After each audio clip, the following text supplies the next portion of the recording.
This is the first time today I've had a chance to just sit down and decompress. Cheers. Oh, cheers. Oh, that's good. I keep having this nagging feeling that I've forgotten something. Hey, if you forgot it, it probably wasn't all that important. Yeah, I guess.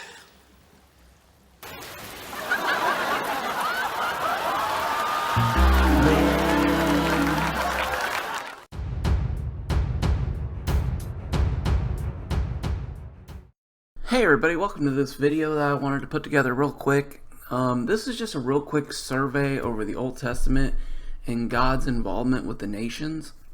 I watched a debate the other day and a question came up about the other nations. And there's this mindset of that God didn't really care about the other nations and didn't interact with the other nations. And I just think that that is a faulty handling of the Old Testament. It's not always good. I'll give you that. It's not always a good interaction, but it is an interaction, and it can either be a blessing or a curse. And so the nations, the Gentiles, were never meant to be forgotten. They were always in the picture throughout the whole Old Testament. And sometimes you saw God rebuking the nations. Sometimes you saw God judging the nations. You would see God using other nations to discipline Israel. You would see Israel disciplining other nations. So there's this big back and forth. But the one thing you cannot say is that God wasn't thinking about the other nations. And so this is just a quick survey through the Old Testament showing that God always had the Gentiles in his mind through the whole Old Testament. Even when God calls out the nation of Israel, it's not meant to be the neglect of the other nations. It's meant to be a blessing to the other nations. And I would even say that goes back to Genesis 3 with the seed. And because I believe the whole purpose of Israel as God's chosen people was to bring about the Christ, who's the chosen one. And there's a lot of rabbit trails you could go off on to in this, but that's not the purpose of this video. The purpose of this video is just to look at how the nations were not a second ideal in God's mind, and that the nations were not somehow excluded from worshiping God. That they could worship the God of Israel. Granted, there was an outer, there were restrictions there, which all that points to Christ and how Christ is now our great high priest who has made a way.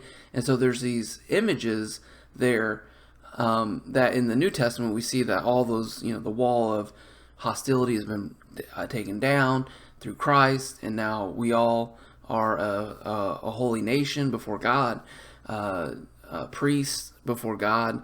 There's no longer Jew or Gentile in Christ. And so there was a purpose for Israel in the Old Testament, but it wasn't to the exclusion of the nations. Actually, I want to try to show from these verses that the whole time in the Old Testament, God is always calling out to the nations by the work that he's doing in Israel. So this is going to be a real quick summary look at some of these verses. I hope you're blessed by this. If you are, please like and subscribe for more videos like this. And so let's get started here in Genesis 12:2. And he says, I will make you into a great nation. I will bless you and make your name great, and you shall be a blessing. And I will bless those who bless you, and the one who curses you I will curse. And in you all the families of the earth will be blessed. So this here we see even the first calling of Abraham had a purpose to bless all the families, all the nations of the earth. It was never, I'm going to raise you up, Abraham, and then I'm going to exclude all the other nations. No, I'm raising you up, Abraham, so that those who curse you will be cursed and those who bless you will be blessed. So there is a blessing that can be found by the other nations through Abraham, which is a shadow of all the nations being blessed through Christ. There is a debate on whether or not Job was Jewish or not. So there's a lot of people who believe that Job wasn't Jewish, and he is one of the earliest books in Scripture. So there is a debate there. In Exodus 9, this is something that I have actually shared with some of my Calvinist friends, and I think this is very interesting. And there's a YouTube channel that I like to watch, and they were talking about the nations, and I put down in the comments that the plagues in Egypt were meant to be a witness to the nations. It may not have been how Ray Comfort does it, but it was still effective. So let's go ahead and read this. Then the Lord said to Moses, "Rise up early in the morning and stand before Pharaoh and say to him, 'This is what the Lord, the God of the Hebrews, says.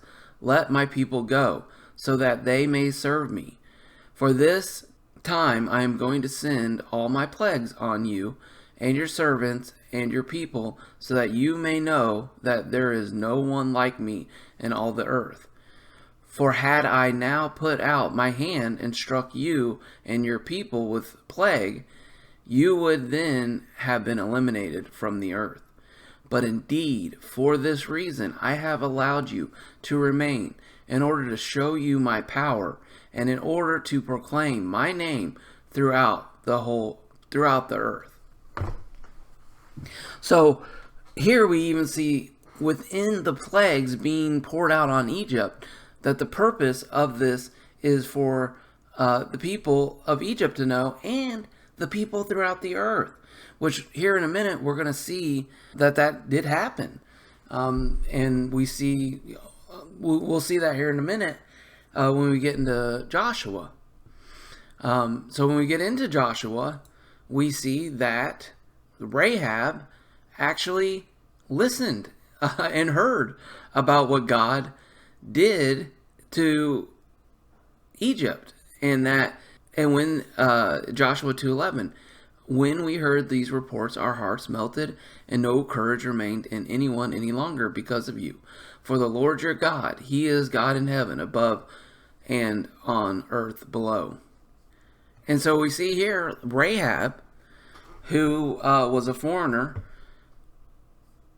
heard the things that happened in Egypt and had faith in those things, and then ends up becoming a part of Israel and ends up becoming part of the genealogy of Christ, which is pretty cool. And it is a fulfillment of what God was doing back in Exodus 9, of showing the whole world. God was like, "Hey world, look what I'm doing here. I'm the true and living God." We also have Ruth in the lineage of Christ. We see that she was a Gentile who married into Israel.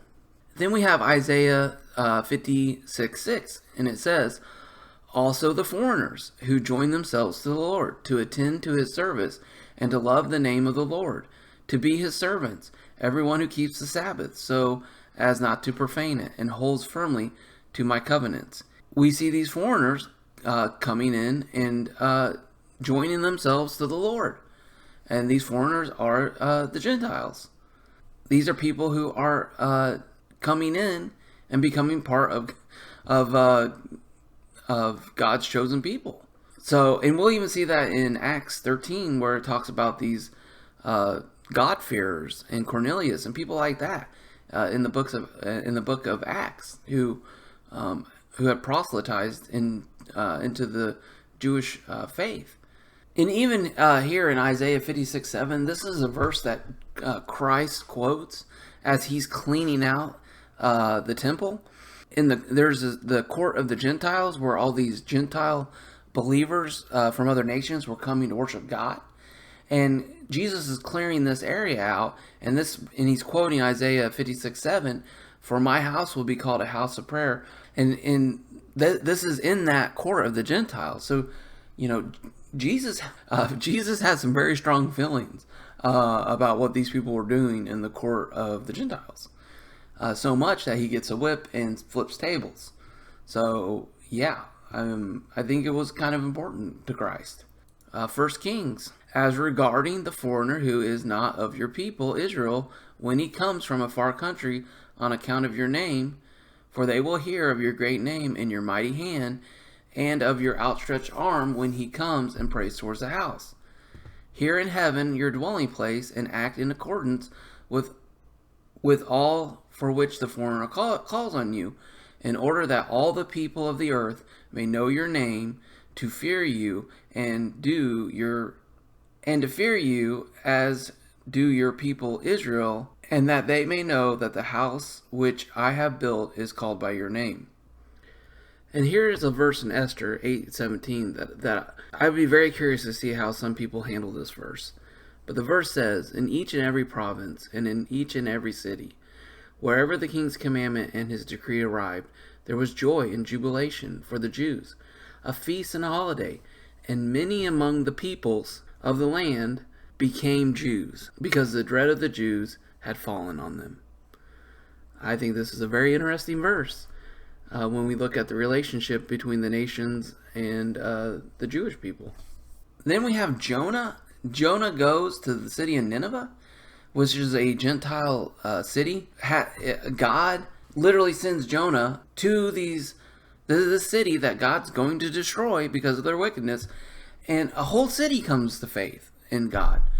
And I'm like, I just don't see how people don't see God interacting with these nations. They just yes, they were not Israel, they were not God's chosen nation, but God didn't choose Israel to neglect the nations. God chose Israel to bless the nations if they blessed Israel, and then he also eventually was going to bring about the Messiah, the mystery of God, who is Christ, who was going to be this ultimate blessing. There's a whole theology there behind it all. Yeah, anyway, so this video is just going through some of these Old Testament interactions between God and the nations. We also have the Psalms that are just filled with the nations. And yeah, they're not all good things, but there are good things. May the nations be glad and sing for joy, for you will judge the people with fairness and guide the nations on the earth.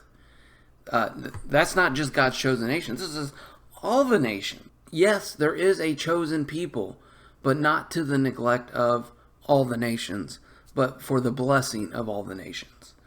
And so there is a complex view of God's relationship with the nations in the Old Testament, and it's not neutral, and it's not always negative. There is God's heart in the Old Testament for the nations to know that He is God and that He rules over the earth, and He has made a provision in the Old Testament for people of these nations to be able to come and worship Him through the nation of Israel, who intercede for those nations on their behalf, and which is a picture of Christ in the New Testament, which is awesome, which is just an awesome picture. So anyways, I hope this video was helpful. I hope it's challenged your view of kind of what you think of when you think of Old Testament nations and God's relationship to them. And as always, by God's grace, have a great day. Bye.